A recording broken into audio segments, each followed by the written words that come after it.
शांताकारं भुजंगसैनं पद्मनाभं सुरेशं विश्वाधारं गगनसदृशं मेघवर्णं शुभांगं लक्ष्मीकान्तं कमलनयनं योगिभिध्यानगम्यं वन्दे विष्णुभवभयहरं सर्वलोकैकनाथं।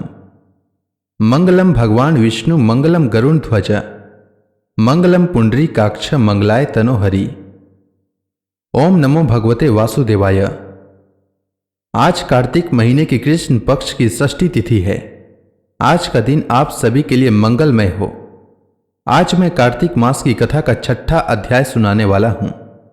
शास्त्रों के अनुसार कार्तिक माह में प्रतिदिन स्नान करना चाहिए और भगवान विष्णु, माता लक्ष्मी एवं तुलसी माता की पूजा करनी चाहिए। साथ ही कार्तिक मास महात्म्य की कथा का पाठ अथवा श्रवण करना चाहिए। इससे जन्म जन्मांतर के पाप कर्मों का नाश होता है और घर में सुख समृद्धि का वास होता है। तो आइए श्रवण करते हैं कार्तिक मास महात्म्य की कथा का 6ठा अध्याय।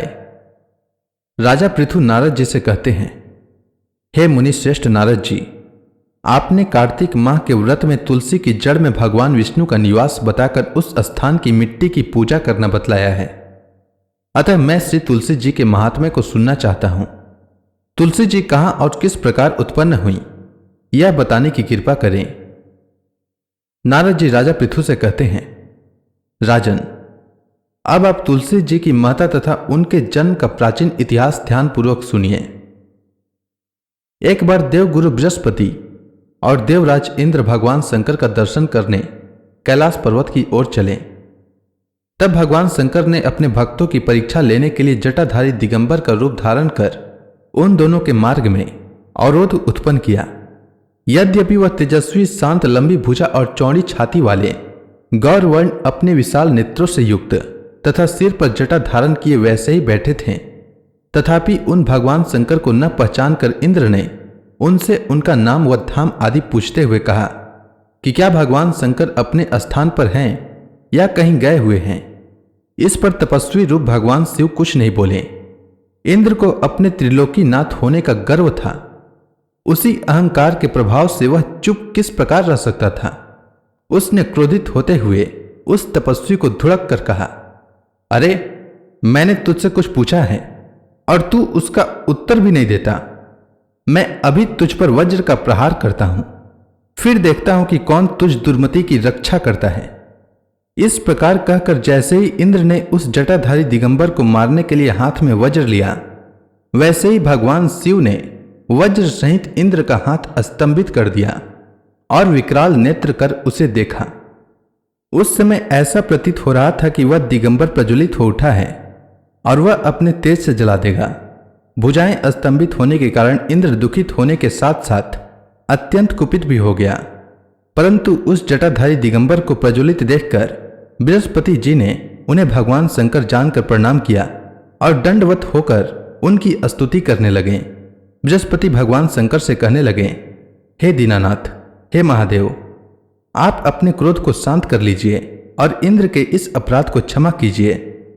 बृहस्पति के यह वचन सुनकर भगवान शंकर ने गंभीर वाणी में कहा, मैं अपने नेत्रों से निकाले हुए क्रोध को किस प्रकार रोकूं।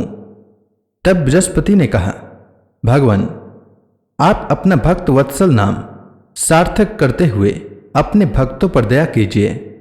आप अपने इस तेज को अन्यत्र स्थापित कीजिए और इंद्र का उद्धार कीजिए। तब भगवान शंकर गुरु बृहस्पति से बोले, मैं तुम्हारी स्तुति से अत्यंत प्रसन्न हूं। तुमने इंद्र को जीवन दान दिलवाया है। मुझे विश्वास है कि मेरे नेत्रों की अग्नि अब इंद्र को पीड़ित नहीं करेगी। बृहस्पति से इस प्रकार कहकर भगवान शिव ने अपने मस्तक से निकाले हुए अग्नि में तेज को अपने हाथों में ले लिया और फिर उसे क्षीर सागर में डाल दिया। तत्पश्चात भगवान शंकर अंतर ध्यान हो गए। इस प्रकार जिसको जो जानने की कामना थी उसे जानकर इंद्र तथा बृहस्पति अपने अपने स्थान को चले गए। राजा पृथु नारद जी से कहते हैं, हे ऋषि श्रेष्ठ नारद जी, आपको प्रणाम है। कृपया अब यह बताने की कृपा करें कि जब भगवान शंकर ने अपने मस्तक के तेज को क्षीर सागर में डाला तो उस समय क्या हुआ। नारद जी राजा पृथु से कहते हैं, हे राजन, जब भगवान शंकर ने अपना वह तेज क्षीर सागर में डाल दिया तो उस समय वह शीघ्र ही बालक होकर सागर के संगम पर बैठकर संसार को भय देने वाला रुदन करने लगा। उसके रुदन से संपूर्ण जगत व्याकुल हो उठा, लोकपाल भी व्याकुल हो गए, चराचर चलायमान हो गया। शंकर सुवन के रुदन से संपूर्ण ब्रह्मांड व्याकुल हो गया। यह देखकर सभी देवता और ऋषि मुनि व्याकुल होकर ब्रह्मा जी की शरण में गए और उन्हें प्रणाम कर उनकी स्तुति करने लगे। उन सभी ने ब्रह्मा जी से कहा, हे पितामह, यह तो बहुत ही विकट परिस्थिति उत्पन्न हो गई है। हे महायोगीन, इसको नष्ट कीजिए। देवताओं के मुख से इस प्रकार सुनकर ब्रह्मा जी सत्यलोक से उतरकर उस बालक को देखने के लिए सागर तट पर आए। सागर ने ब्रह्मा जी को आता देखकर उन्हें प्रणाम किया और बालक को उठाकर उनकी गोद में दे दिया। आश्चर्यचकित होते हुए ब्रह्मा जी ने पूछा, हे सागर, यह बालक किसका है? शीघ्रता पूर्वक कहो। सागर विनम्रता पूर्वक बोला, प्रभु, यह तो मुझे ज्ञात नहीं है, परंतु मैं इतना अवश्य जानता हूं कि यह गंगा सागर के संगम पर प्रकट हुआ है। इसलिए हे जगत गुरु, आप इस बालक का जात कर्म आदि संस्कार करके इसका जातक फल बताइए। नारद जी राजा पृथु से बोले, वह बालक ब्रह्मा जी के गले में हाथ डालकर बार बार उनका आकर्षण कर रहा था। फिर तो उस बालक ने ब्रह्मा जी का गला इतना जोर से पकड़ा कि उससे पीड़ित होकर ब्रह्मा जी की आंखों से अश्रु टपकने लगे। ब्रह्मा जी ने अपने दोनों हाथों का जोर लगाकर किसी प्रकार उस बालक से अपना गला छुड़वाया और फिर सागर से कहा, हे सागर, सुनो, मैं तुम्हारे इस पुत्र का जातक फल कहता हूं। मेरे नेत्रों से जो यह जल निकला है, इस कारण इसका नाम जलंधर होगा। उत्पन्न होते ही यह तरुणावस्था को प्राप्त हो गया है, इसलिए यह सब शास्त्रों का पारगामी, महापराक्रमी, महावीर, बलशाली, महायोद्धा और रण में विजय प्राप्त करने वाला होगा। यह बालक सभी दैत्यों का अधिपति होगा। यह किसी से भी पराजित न होने वाला तथा भगवान विष्णु को भी जीतने वाला होगा। भगवान शंकर को छोड़कर यह सबसे अवध्य होगा। जहां से इसकी उत्पत्ति हुई है, यह वहीं जाएगा। इसकी पत्नी बड़ी पतिव्रता, सौभाग्यशालिनी, सर्वांग सुंदरी, परम मनोहर, मधुर वाणी बोलने वाली तथा सिलवान होगी।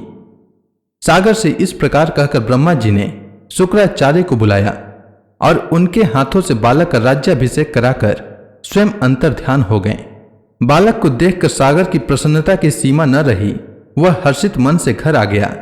फिर सागर ने उस बालक का लालन पोषण करके उसे पुष्ट किया। फिर काल नेमी नामक असुर को बुलाकर वृंदा नामक कन्या से विधि पूर्वक उसका विवाह करा दिया। उस विवाह में बहुत बड़ा उत्सव हुआ। श्री शुक्राचार्य के प्रभाव से पत्नी सहित जालंधर दैत्यों का राजा हो गया। तो इसी के साथ कार्तिक मास महात्म्य की कथा का 6ठा अध्याय पूर्ण हुआ। अब आगे की कथा मैं कल लेकर आता हूं। तब तक के लिए भगवान विष्णु का नाम लेते रहें। तो प्रेम से बोलिए भगवान विष्णु की जय, श्री कृष्ण भगवान की जय, लक्ष्मी माता की जय, तुलसी माता की जय, समस्त देवी देवताओं की जय।